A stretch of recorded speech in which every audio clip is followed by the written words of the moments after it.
In the small, isolated town of Ravenscroft, there stood an ancient, dilapidated mansion known as Blackwood House. It had been abandoned for decades, shrouded in eerie legends and whispered rumors. The townsfolk spoke of a cursed family who had once lived there, the Winters, whose tragic fate had left an indelible mark on the town's history. In the late 1800s, the Winters family moved into Blackwood House, unaware of the malevolent presence that lurked within its walls.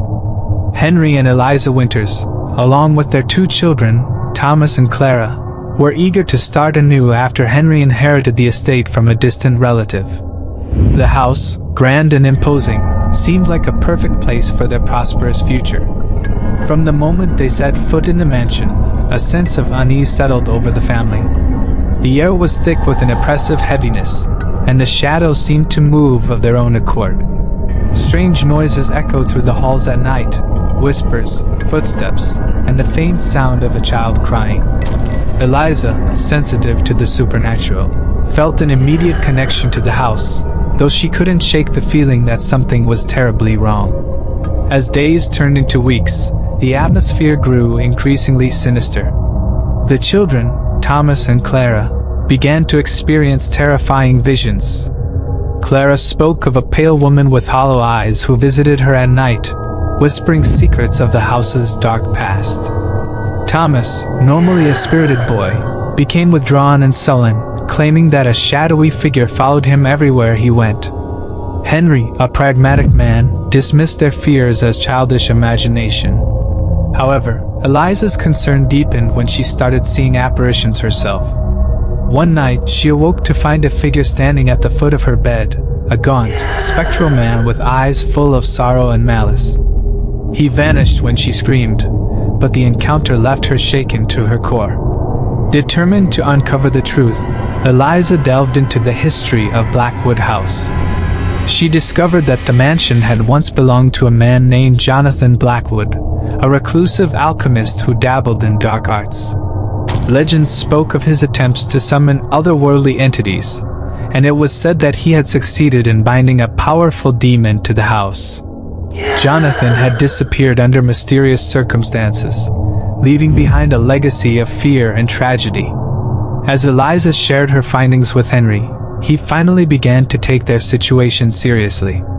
The family decided to leave Blackwood House, but it was too late. The malevolent force within the mansion had already ensnared them. That night, as they prepared to flee, the house came alive with a fury. Doors slammed shut, trapping them inside. The walls seemed to pulse with an unnatural energy, and the temperature dropped to a bone-chilling cold. Shadows coalesced into monstrous shapes, advancing towards the terrified family. In the chaos, Thomas and Clara were dragged away by invisible hands, their screams echoing through the halls.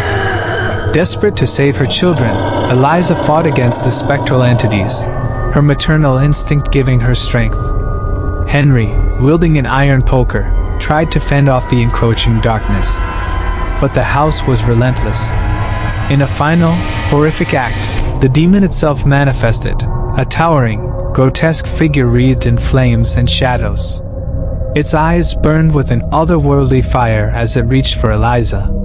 Henry, realizing that their only chance was to destroy the house, set fire to the drapes, hoping to engulf the mansion in flames. The fire spread quickly, the ancient wood catching like tinder.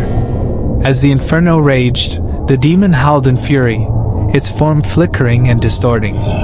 In the end, Blackwood House was consumed by fire, collapsing into a smoldering ruin. The townsfolk, drawn by the blaze, arrived too late to save the Winters family. Among the ashes, they found no trace of Henry, Eliza, Thomas, or Clara. It was as if they had been swallowed by the darkness that had haunted the mansion for centuries. The story of the Winters family became a cautionary tale, a grim reminder of the dangers that lurked in the shadows. Blackwood House remained a ruin, avoided by all, a monument to the horror that had claimed the lives of an innocent family. The town of Ravenscroft never forgot the chilling legacy of the house on the hill, and the ghostly whispers of the Winters family continued to echo in the minds of those who dared to remember.